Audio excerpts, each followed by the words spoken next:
प्रकृति पर अत्याचार है और अत्याचारी सदैव अत्याचारी ही होता है। अपनी प्राकृतिक संपदा की रक्षा करना प्रत्येक मनुष्य का उत्तरदायित्व है। शक्तिशाली बनना अत्यंत कठिन है, किंतु उससे भी कठिन होता है शक्तिशाली बने रहना। और इसके लिए आवश्यक है कि हम शक्तियों से प्राप्त हुए उत्तरदायित्व का सम्मान करें।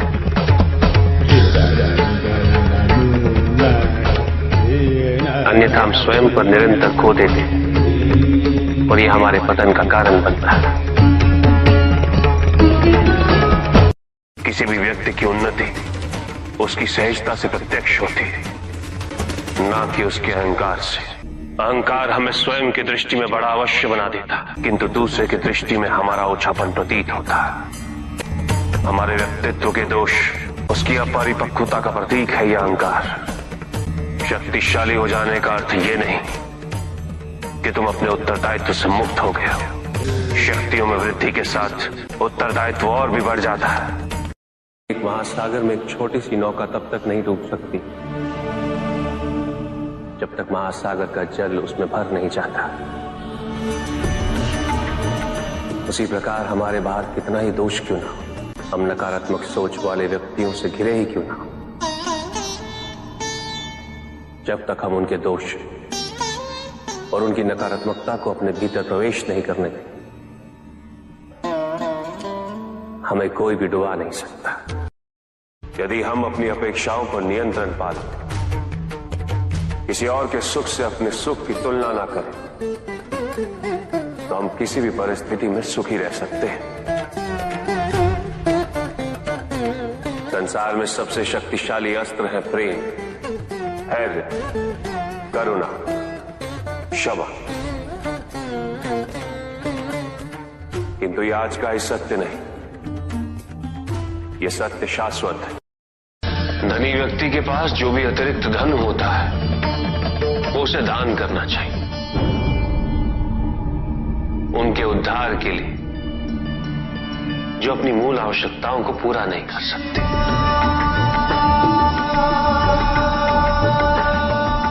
ऐसा करने से संसार में समानता होगी, द्वेष नहीं होगा, सद्भावना बनी रहेगी। माता पिता ही एक संतान को जन्म देते, वही सच्चे सृजनकर्ता।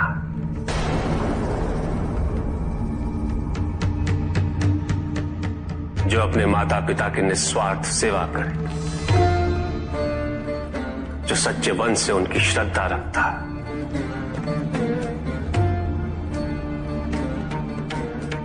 उसे किसी तीर्थ, किसी पुण्य या किसी दान की आवश्यकता नहीं होती। ये रहस्य नहीं कि प्रत्येक आत्मा मुक्ति की इच्छुक होती। जो मरता है वो है पंचभूतों से निर्मित शरीर,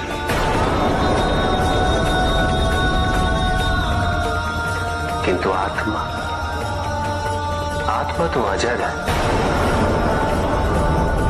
अमर है।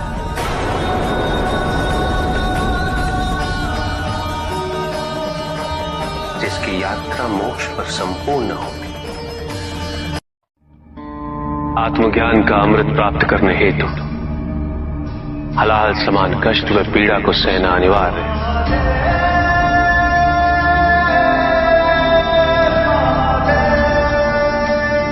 जो मनुष्य से स्वीकार्य नहीं करेगा वो आध्यात्मिक पद तक नहीं पहुंच सकता।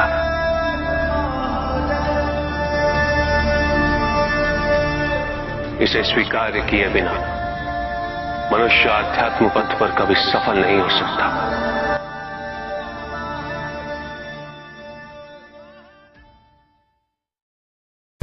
कुछ भी सुनने और समझने के लिए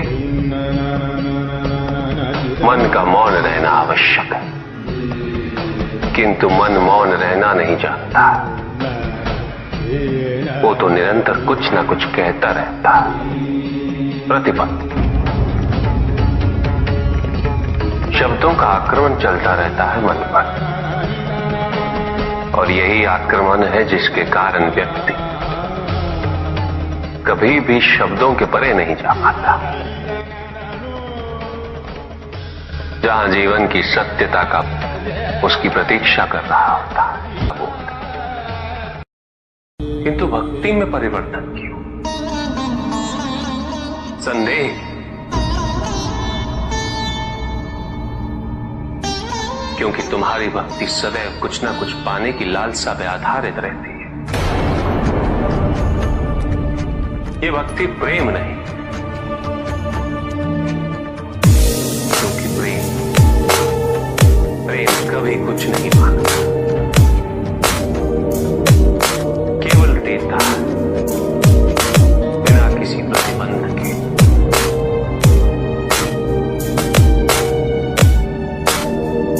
और वही प्रेम को परिपूर्ण भी करता है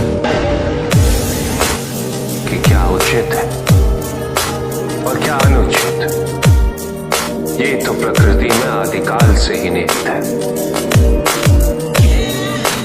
ये नियम तो केवल सृष्टि के नियम है, और प्रत्येक व्यक्ति के कर्म उसका परिणाम निर्धारित करते हैं। व्यक्ति के अपने कर्म उसके उत्थान या उसके पतन के निर्णायक होते हैं।